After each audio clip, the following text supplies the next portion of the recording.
Assalamualaikum warahmatullahi wabarakatuh. Jumpa lagi pada pertemuan kedua kita kali ini.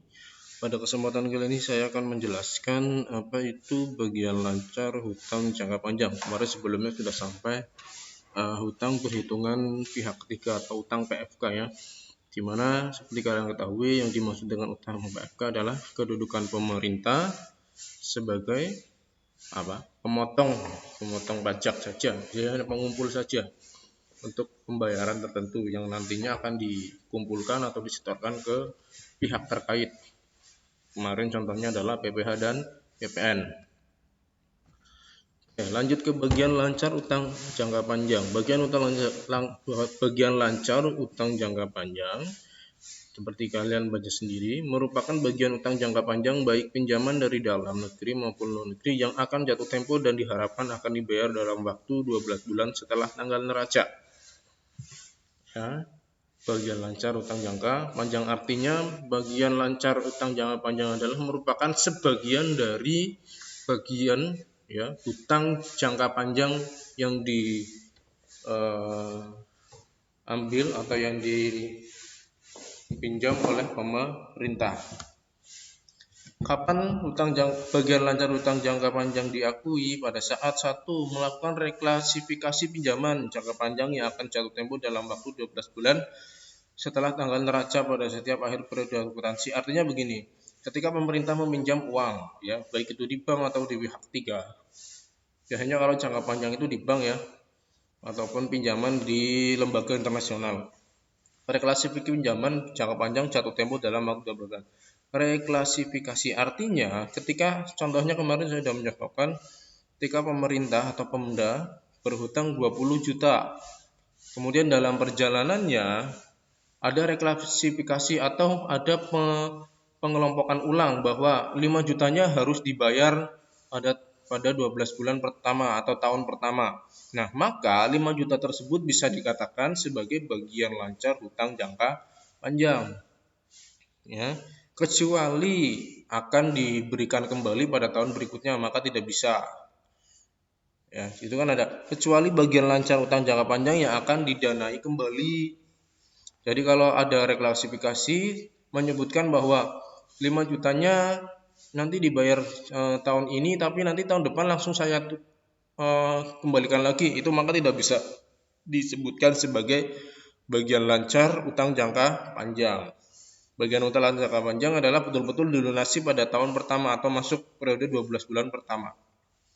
Di mana dari contoh tadi 20 juta jangka waktunya misal 5 tahun Terus kemudian di dalam kesepakatan ada pengelompokan ulang atau reklasifikasi bahwa 5 jutanya harus disetorkan di tahun pertama, maka 5 juta tersebut dikatakan sebagai bagian lancar hutang jangka panjang.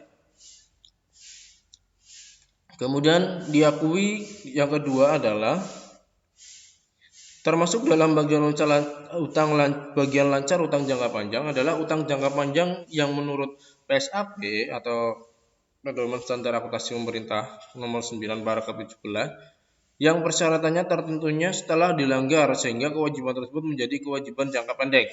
Nah, ada yang kedua, kewajiban bagian lancar hutang jangka panjang itu diakui apabila ternyata di dalam persyaratannya memungkinkan pemerintah lalai atau ada yang dilanggar, maka harus mengembalikan tepat pada 1 tahun. Contoh, tadi pinjamnya 20 juta. Ternyata di dalam proses administrasi ada dokumen yang kurang. Maka si peminjam atau pihak yang mendanai itu berhak untuk merubah kesepakatan bahwa 10 jutanya harus dilunasi dalam 1 tahun ini. Karena dokumennya ada yang tidak sesuai atau ada yang dilanggar, maka 10 juta itu dikatakan sebagai bagian hutang jangka atau bagian lancar hutang jangka panjang atau bisa disebut sebagai kewajiban jangka pendek, tetapi tetap masuk ke dalam bagian lancar hutang jangka panjang karena nantinya bagian lancar hutang jangka panjang itu akan mengurangi nilai dari kewajiban jangka panjang itu sendiri. Nah, bagaimana pengukurannya? Nah, itu sebesar jumlah yang akan jatuh tempo dalam waktu 12 bulan setelah tanggal neraca. Jadi sesuai sesuai yang akan dilunasi pada tahun pertama. Tadi kesepakatannya 5 juta, maka nanti yang harus dilunasi adalah 5 juta. Nah, kemudian nilai yang dicantumkan di neraca adalah sebesar saldo utang jangka panjang beserta denda dan kewajiban lainnya yang harus ditanggung oleh peminjam sesuai perjanjian. Artinya nominal yang nantinya akan dicatat itu juga sesuai dengan perhitungan bunga, perhitungan administrasi yang dihitung dari kewajiban jangka panjang, tetapi yang akan dilunasi saja pada saat tahun pertama atau 12 bulannya saja. Ya, dimana nantinya perhitungan bunga administrasi itu nanti juga akan berpengaruh terhadap utang jangka panjang itu sendiri. Kenapa disebut bagian lancar utang jangka panjang? Ya, yang namanya hutang lancar itu kan berarti pelunasannya dalam waktu 1 tahun atau tidak lebih dari 1 tahun, itu maksudnya jangka bagian lancar atau utang lancar. Tapi kalau utang jangka panjang itu maka lebih dari 1 tahun. Ini konsepnya ini. Jadi kalau ada hutang masa atau periode pelunasannya temponya lebih dari 1 tahun, bisa dikatakan itu utang jangka panjang. Tapi kalau masih di dalam 1 periode akuntansi atau 12 bulan, maka dikatakan sebagai utang lancar. Nah, kenapa di sini kalimatnya adalah bagian utang lancar jangka panjang? Karena sebetulnya itu utang jangka panjang, tetapi ada kesepakatan harus dilunasi 10 jutanya atau 5 jutanya berapa bagiannya di tahun pertama, sehingga dianggap sebagai bagian lancar. Yang lancar selain 5 juta, tadi 20 juta dikurangi 5 juta, maka ada 15 juta. 15 juta itu tetap diangsur selama temponya tadi 5 tahun. Begitu. Nah, ini pencatatannya. Jadi di dalam pencatatannya pun berpengaruh, akan mengurangi nilai utang jangka panjang itu sendiri. Utang jangka panjangnya debit, bagian lancar utang jangka panjangnya kredit. Kenapa utang jangka panjang debit? Karena pada saat pemerintah meminjam uang dan itu uangnya itu temponya lama, maka disebut sebagai hutang jangka panjang. Maka ketika pemerintah berhutang, debitnya adalah kas dan kreditnya adalah hutang jangka panjang. Nah, sedangkan ini ada bagian lancar hutang jangka panjang atau ada bagian yang harus dilunasi pada tahun pertama, maka itu akan mengurangi nilai hutang jangka panjang.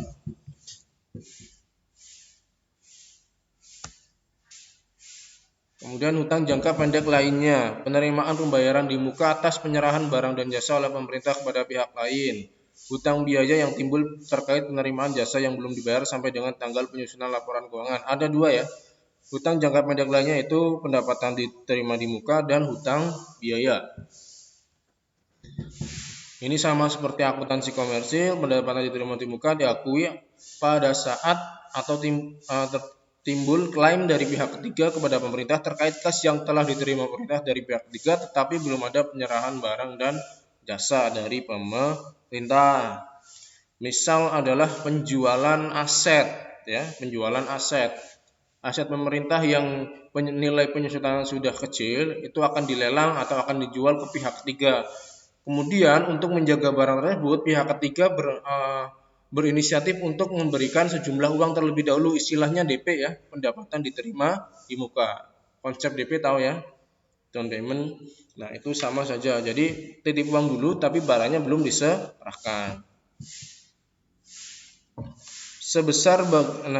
Diakui sebesar bagian barang atau jasa yang belum diserahkan oleh pemerintah kepada pihak ketiga sampai dengan tanggal neraca. Jadi nominalnya adalah sesuai dengan jumlah barang yang belum diberikan atau uang yang dititipkan dan barangnya belum diberikan. Maka ketika uang semisal begini, pihak ketiga memberikan uang 10 juta, kemudian pemerintah 10 juta itu ternyata untuk membeli aset pemerintah berupa misal mesin fotokopi. Nah, ternyata pada saat setoran 10 juta tersebut barangnya tidak langsung diberi, tetapi bertahap. Bisa tonernya dulu, bisa bagian apanya dulu. Maka pendapatan diterima di muka itu dicatat sesuai dengan barang yang belum diserahkan.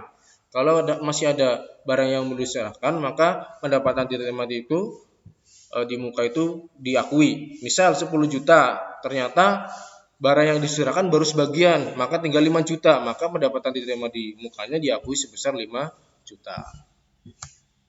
Nah, ini pencatatan pendapatan diterima di muka. Sama seperti akuntansi komersil ya. Pada akuntansi publik ini atau akuntansi lembaga, pendapatan diterima dicatat sebesar kas dan kreditnya adalah pendapatan diterima di muka. Kemudian hutang biaya, konsepnya hampir sama, yaitu apabila ada kontrak pengadaan barang dan jasa dari pihak ketiga yang pembayarannya akan dilakukan di kemudian hari. Umumnya begini, barang dan jasa atau baik itu bangunan atau aset para pihak ketiga ya, itu ketika membeli atau menjual barangnya kepada pemerintah, dia pasti menyediakan barangnya dulu. Nominalnya atau uangnya itu nanti akan belakangan. Sistemnya seperti itu. Nah, hutang biaya umumnya terjadi karena pihak ketiga memang melaksanakan praktik menyediakan barang atau jasa di muka dan melakukan penagihan di belakang. Kemudian diakui hutang biaya diakui pada saat terdapat klaim pihak ketiga. Biasanya dinyatakan dalam bentuk surat penagihan, tagihan ya, surat utang, kemudian bukti atau terkait dengan pemberian barang dan jasa yang belum diselesaikan pembayarannya, atau cek ya, atau nota yang harus dilunasi. Pengukurannya bagaimana? Yaitu sebesar biaya yang belum dibayar. Jadi tidak semuanya yang sudah dibayar tidak dihitung gitu ya. Jurnalnya seperti ini, beban jasa kantor, kreditnya adalah hutang biaya. Bisa beban jasa, bisa beban pembelian apa. Itu apabila pembeliannya memang diserahkan barangnya dulu kepada pemerintah, pembayarannya belakangan, maka itu dikatakan hutang biaya.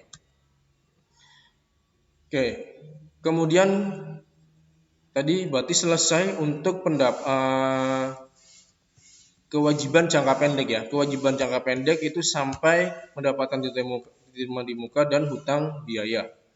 Selanjutnya kita lanjut ke kewajiban jangka panjang. Di dalam kewajiban jangka panjang yaitu yang seperti saya sudah bilang tadi, yang jatuh temponya lebih dari 12 bulan setelah tanggal pelaporan. Di sini ada utang dalam negeri sektor perbankan, utang dalam negeri obligasi, utang pembelian cicilan, atau utang jangka panjang lainnya. Ini materi di LKS atau di modul yang kalian sudah beli sudah ada.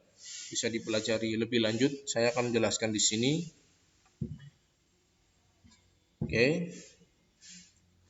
Kemudian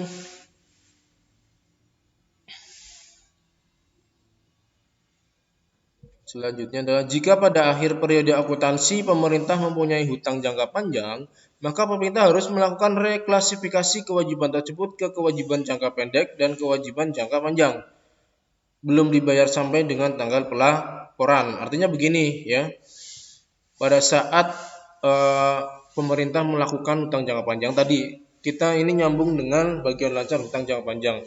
Pemerintah itu harus melakukan reklasifikasi dalam hutang jangka panjang tersebut, mana yang termasuk bagian lancar hutang jangka pendek, mana yang termasuk dengan hutang jangka panjang. Pasti ada kesepakatan seperti itu. Memang tidak semua, tetapi biasanya ada.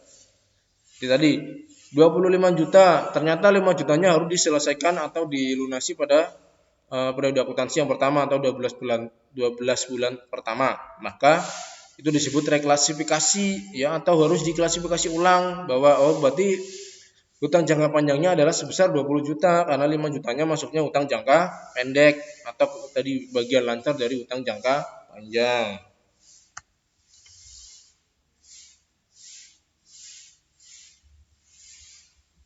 Ini kemudian kewajiban yang jatuh temponya dalam waktu 12 bulan setelah tanggal pelaporan itu dapat dimasukkan ke dalam klasifikasi kewajiban jangka panjang jika 1.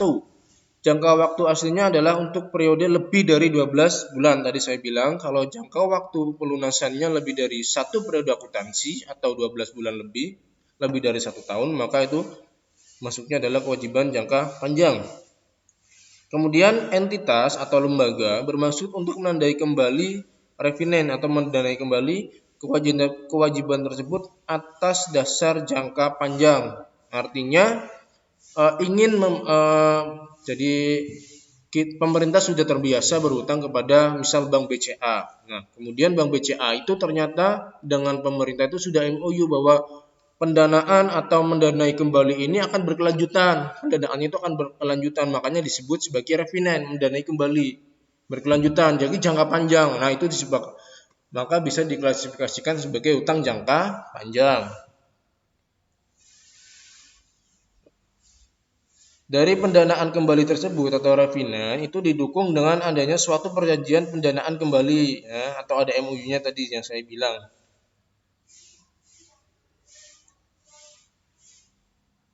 Atau adanya penjadwalan kembali terhadap pembayaran yang diselesaikan sebelum laporan keuangan disetujui. Artinya begini, ketika ada utang 20 juta, kemudian tadi 25 juta, ternyata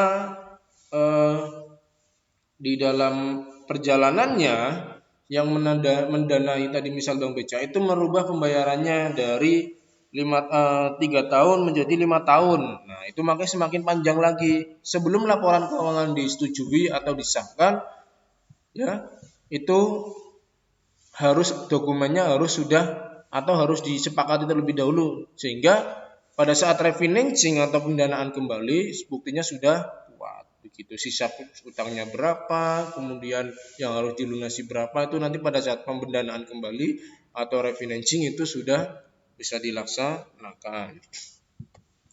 Hutang jangka panjang yang pertama adalah hutang dalam negeri sektor perbankan. Perbankan ya, sekali lagi kamu sudah belajar tentang perbankan dasar atau mengenai bank ya.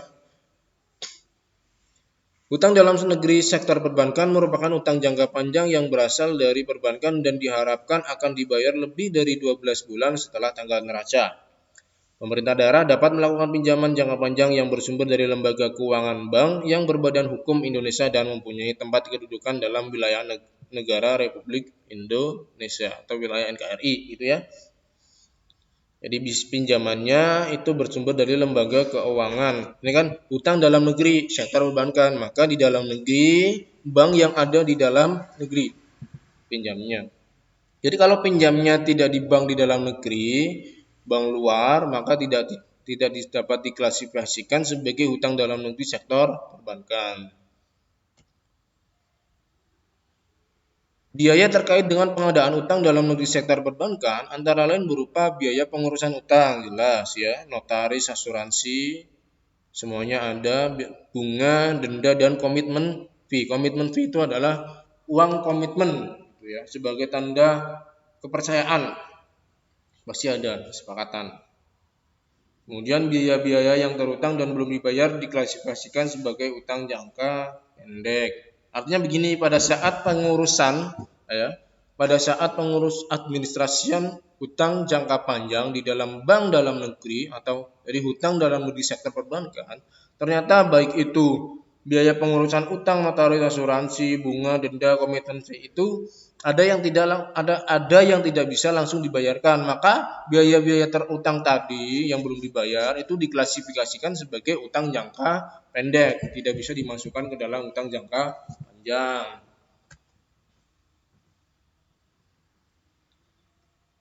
Pengakuannya ya, kapan diaku? Yaitu sepanjang tidak diatur secara khusus atau tidak ada kesepakatan secara khusus dalam perjanjian pinjaman, maka utang dalam negeri sektor perbankan diakui pada saat dana diterima di kas daerah.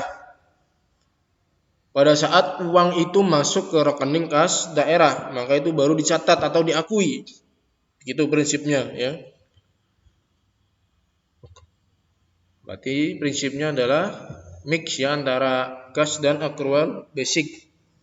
Jumlah hutang yang tercantum dalam naskah perjanjian merupakan komitmen maksimum jumlah pendanaan yang disediakan oleh pemberi pinjaman.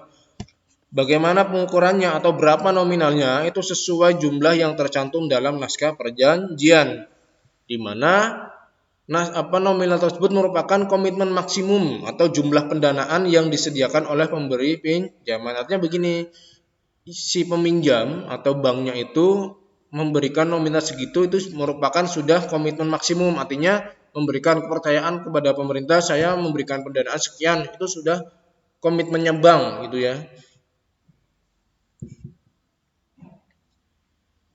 Nah, kemudian penerima pinjaman belum tentu menarik seluruh jumlah pendanaan tersebut, sehingga jumlah yang dicantumkan dalam neraca untuk utang dalam negeri sektor perbankan adalah sebesar jumlah dana yang telah ditarik oleh penerima pinjaman. Artinya begini, biasanya yang namanya hutang jangka panjang di dalam pemerintah, itu pemerintah punya selain kesepakatan tadi, uangnya itu tidak langsung diberikan atau tidak langsung ditarik. Misal di dalam perjanjian pemerintah daerah Pemalang berhutang kepada Bank BCA sebesar 200 juta di dalam kesepakatannya atau naskah perjanjiannya. Tetapi di dalam prakteknya pemerintah itu hanya atau bertahap menariknya. Dia ingin menarik 100 juta terlebih dahulu. Maka yang ditulis atau yang dicatat tidak atau yang dicantumkan di dalam neraca adalah 100 juta, bukan 200 jutanya karena kita belum menarik. Walaupun MOU-nya sudah ada naskahnya, nanti bisa kita tarik kalau kita memang sudah membutuhkan begitu. Kemudian di dalam perkembangan selanjutnya atau tahapan selanjutnya, pembayaran pokok pinjaman akan mengurangi jumlah utang sehingga jumlah yang dicantumkan dalam neraca adalah sebesar total penarikan dikurangi dengan pelunasan. Artinya pada saat pemerintah narik 100 juta, kemudian pada saat itu juga pemerintah melunasi, maka utangnya juga dikurangi atau neracanya juga dikurangi. Pinjam narik 100 juta, dalam perjalanan 100 juta itu dilunasi tinggal berapa, maka itu selisihnya antara penarikan ya dikurangi dengan pelunasan. Ini jurnalnya ya. Jurnalnya ini bisa dipelajari dulu ya. Oke, akan saya lanjut lagi di part berikutnya. Terima kasih. Wassalamualaikum warahmatullahi wabarakatuh.